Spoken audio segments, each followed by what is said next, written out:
Hello and welcome to Sister to Sister. We are a group of 5 beautiful, smart women of God, and we bring the problems of the world back to a biblical perspective, and we answer for you. Here's a good one, girls, my sisters, and it goes like this. How do we love the difficult people in our lives? And we all have them. Yes. What do you think, Amy? I mean, there's family that you've got to work through stuff. Then there's casual relationships where they don't necessarily have to be in your inner world because they're difficult. You know, there's also, we pastor a church, so you're just navigating personalities and people and relationships all the time. So something my husband and I do is we kind of keep open hands in relationships, and we let people come and go, but they aren't necessarily in our inner world. And also, I can't let their difficulties, I can't get like in the eye of the storm with them and let those difficulties like change me or get in me, because some people carry it, hold it, become it, you know, Well, right when in you're it. counseling people, Yeah. and the people have problems, and they're very difficult.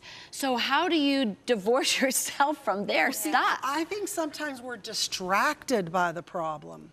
Of the people have. Yes, they might. Every time a difficult person always has something wrong. Always, And sometimes you got to pray that you get to the root of it.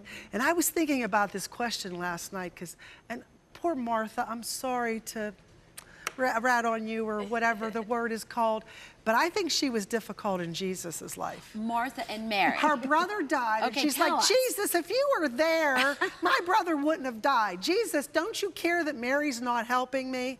And, you know, he spoke the truth in love. You know, Mary was a good worker. She was a good servant. She believed in the resurrection, but he always brought it back to loving him.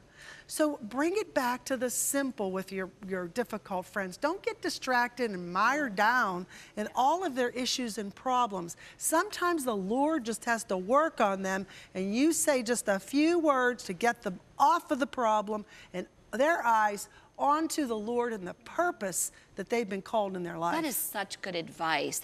Do you have difficult people? I think loving difficult people is actually like the definition of love, because loving people that aren't difficult, that's more like, I love you because the way you make me feel, and that's self-love. Yes. So I feel like loving people in difficulty is when the real love happens. Like, my husband, I love my husband, he is wonderful, and we have 20 years of wonderful marriage, but are there times when he's difficult? Yes, but I love him through those times because that's real love.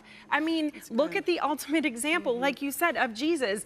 Jesus loved difficult people. Jesus loves us. Right. And we're all we could be difficult very at difficult. times. So I just think, you know, love is always a choice, and the question is, how do you love difficult people? You choose to love difficult people. Or not.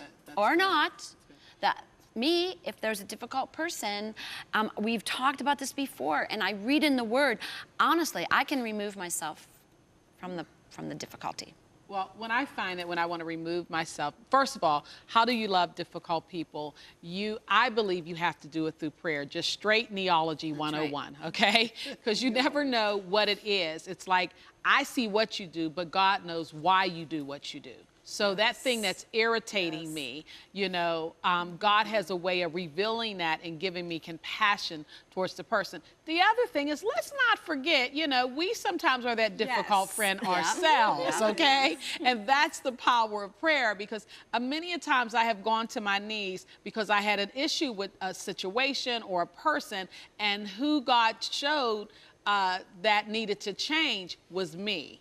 The issues, the situation, the circumstance, it was something that I was playing a role in that was contributing to the negativity of the situation. So, you know, we're all human. Did you remove yourself? Well, sometimes I did. Other times it was God removing stuff out of me, because it's what's in a man's heart. It's what comes out. That's good. It's what comes out. So sometimes it is God dealing with, this is not good in you. He's put his finger on something, and then I have to give that to the Lord. So the conveyor belt. Good. I have seen difficult people, though, go in like the Tasmanian devil and leave a lot of wreckage in families and Yes. relationships. So there is an element of God, show me how to love them the way I need to Yes. love them, that they don't cause. Oh, that's so Well, good. love doesn't mean you have to do every single thing and be there for every single Right. thing. So when you talked about removing yourself, Yes. you can still love somebody and remove yourself from a toxic That's right. situation. That's right. But we're never going to remove ourselves from you. Just like Jesus, he's with you all the time. We thank you. We'll see you next time.